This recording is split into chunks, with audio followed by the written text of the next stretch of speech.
conversación, manejando el estrés y la ansiedad cuando estamos en casa. Pero si estamos en la casa, ¿por qué vamos a estar estresados? ¿Por qué vamos a estar ansiosos?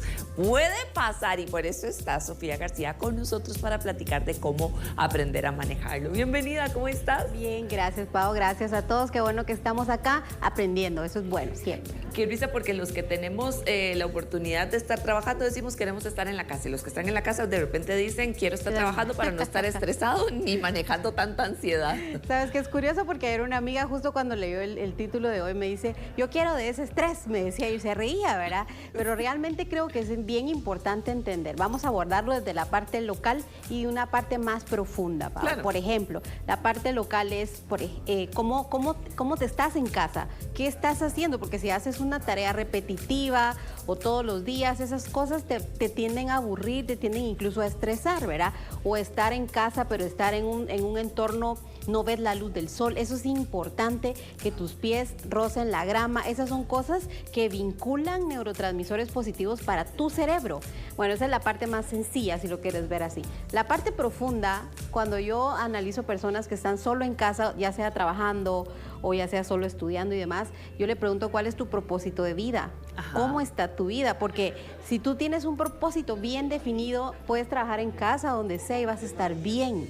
El asunto está en que mucha gente se estresa porque no tiene un propósito de vida definido, porque no tiene su vida en claridad, no tiene metas, no tiene objetivos, y entonces están en casa y empiezan a sentir que la casa es una cárcel.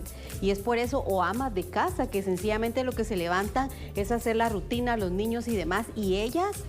Entonces, de alguna forma, la casa se vuelve en una jaula de oro o se vuelve en una prisión que no debiera ser. En casa deberíamos de vincular nosotros y asociar el hogar como algo dulce, tu lugar seguro, tu lugar tranquilo. Y lejos de eso, a veces se vuelve un campo de batalla, a veces se vuelve el lugar donde solo tienes que estar cocinando, donde solo tienes que estar trabajando, y eso tenemos que cuidarlo, Pau. Pero yo diría, ¿cuál es el propósito de la vida de cada uno? Porque si lo tienes claro, donde sea vas a estar feliz. Bueno, y es que es algo que definitivamente no se enseña en donde estudiamos, y tampoco se enseña tampoco en casa. No es un tema como que, bueno, y el propósito de tu vida va a ser eso, ¿verdad? No es como que inculcado como una búsqueda de algo que tengamos que hacer, sino que es algo que se da y de repente lo encontramos y nos brillan los ojos y decimos, ya sé a qué vine a este mundo, ¿verdad? ¿Verdad? O sea, y yo sí tengo la teoría que tenemos varios propósitos, porque cuando tú le dices también a tus hijos, tú eres mi propósito de vida, le estás poniendo un peso que no corresponde. Claro. Sí, el propósito de vida, nuestros propósitos de vida tienen que ir más allá, pero cuando tú tienes la claridad de qué quieres en tu vida, entonces estipulas los pasos, haces un proceso. Entonces, donde estés, si estás desde casa, estás en tu lugar de trabajo, porque mira, hay gente que sale a trabajar y allá afuera sienten el infierno, dicen quisiera estar en casa, pero se pasan unos días en casa y luego empiezan a decir ya me aburrí. Entonces, mi pregunta como terapeuta y como profesional de la salud mental es, ¿cuál es tu propósito? ¿Qué estás haciendo por tu vida? ¿Cuáles son tus pasos? ¿Cuál es tu planificación? ¿Qué pasa si no tenemos respuesta? Pues ¿cuáles entonces, serían tus recomendaciones? Porque de repente siento que somos más los que pasamos a la deriva que los que estamos conscientes de hacia dónde deberíamos ir. Pau, yo te diría, hay que buscar el propósito. Tienes que buscarlo, porque el no tener propósito... Sabes que de hecho yo he atendido personas que están deprimidas y que cuando solo les hago una pregunta y le digo cuál es el propósito de su vida, la gente se queda justo como, pues, criar a mis hijos, pero ya se fueron al extranjero. Y una señora al final se redujo en decirme, lamentablemente, el propósito de mi día en casa es esperar a mi esposo para cenar. Y si un día dice, mira, me voy a juntar con unos compañeros, yo me amargo y lloro.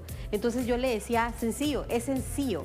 Su propósito de vida no se puede relacionar con alguien más precisamente, y es búsquelo y empezar a buscar. Hay unos libros hermosos en búsqueda de un sentido, todo lo de Víctor Frank, que es un autor que justamente habla del propósito de vida. Y cuando tú te sientes, pues se vale.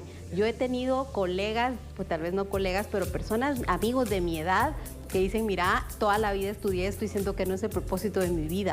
Y entonces se estresan, están en casa y se estresan en casa, están en el trabajo, ya no sienten paz, ya no sienten felicidad. Y la recomendación sería, busquemos el propósito de nuestra vida. Creo que eso nos va a llenar de actividades planificadas en donde yo esté en casa, aunque sea yo o trabajando afuera, o sea una madre que tenga que dar comida. O sea, buscar, si hay mamás que su propósito es ese, y está bien y es válido, pero estar en paz con eso. Entonces yo sí creo, Pau, que el estrés y la ansiedad que podemos vivir en casa depende mucho de cómo está tu vida estructurada y tus planes de vida, tus metas y objetivos. Completamente de acuerdo, Sofía. Realmente tenemos que buscar que nuestro propósito esté alineado con buscar esa felicidad, con servir. Si usted se da a los demás y le gusta mucho servir, pues entonces esté en paz con esa decisión, pero busque siempre algo que lo haga feliz a usted. Vamos ahora a una pausa comercial y enseguida regresamos con más.